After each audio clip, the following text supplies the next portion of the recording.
में देखा जाए तो बांग्लादेश में तख्तापलट हुए लगभग 1 महीना हो रहे हैं, लेकिन अभी भी बांग्लादेश के हालात सामान्य होने का नाम नहीं ले रही है और हिंदू अल्पसंख्यकों पर होने वाले अत्याचार को लेकर भी बांग्लादेश की नई सरकार मोहम्मद यूनुस की तरफ से कोई ठोस कदम नहीं उठाया गया,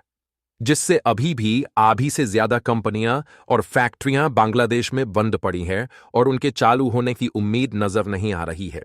जो कि जिस तरीके से बांग्लादेश की नई सरकार के शुरुआती कारनामे नजर आ रहे हैं, इससे इस बात की उम्मीद बहुत ही कम है कि जल्द ही बांग्लादेश की स्थिति सामान्य होगी और बांग्लादेश की कंपनी और फैक्ट्रियां दोबारा जल्द ही चालू हो पाएगी।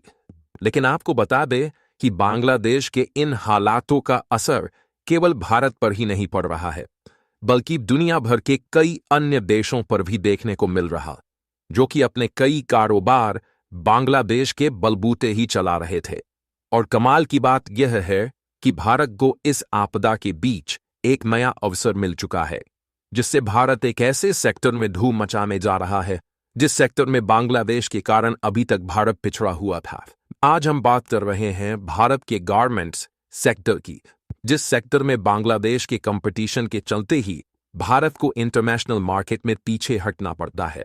लेकिन अब जब बांग्लादेश की गारमेंट और टेक्सटाइल मैन्युफैक्चर करने वाली कंपनियां ज्यादातर बंद पड़ी है, तो बांग्लादेश में कॉटन का इंपोर्ट काफी ज्यादा कम हो चुका है, क्योंकि ज्यादातर गारमेंट और टेक्सटाइल से बने जो प्रोडक्ट मैन्युफैक्चरर किए जाते हैं उनमें ज्यादातर कॉटन का इस्तेमाल किया जाता है। लेकिन अब जब दूसरे देश के एक्सपोर्टर बांग्लादेश में कॉटन का एक्सपोर्ट करके कमाई कर रहे थे तो उनका घाटा हो रहा है।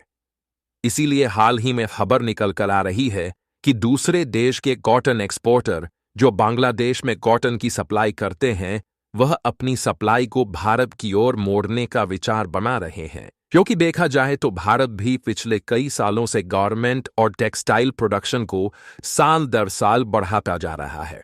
और आपको बता दें कि आज के समय में अमेरिका, यूरोपीय यूनियन और यूएई जैसे बड़े बड़े देशों में भारत के द्वारा टेक्सटाइल का एक्सपोर्ट किया जाता है,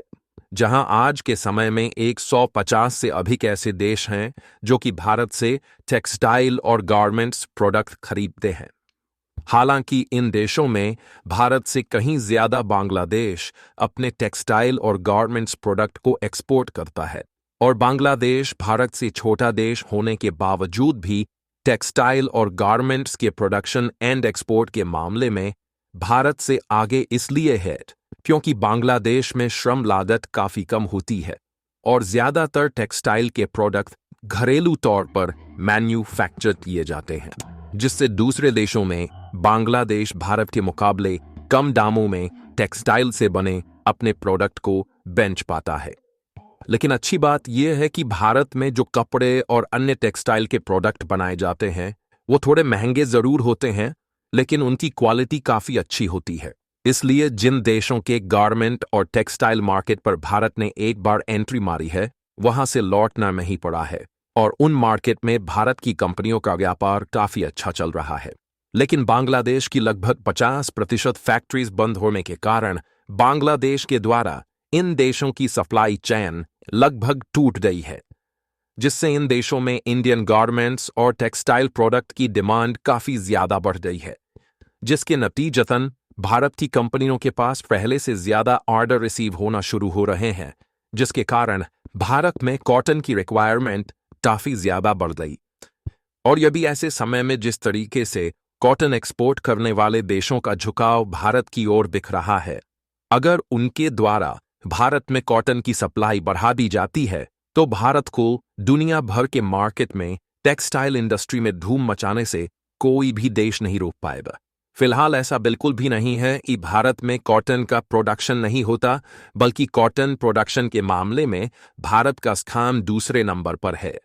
लेकिन सच तो यह है कि भारत में इतनी ज्यादा टेक्सटाइल और गारमेंट मैन्युफैक्चरर किए जाते हैं कि यह सभी कॉटन कंज्यूम हो जाते हैं और हमें इसके लिए कुछ हद तक दूसरे देशों पर डिपेंड रहना पड़ता है।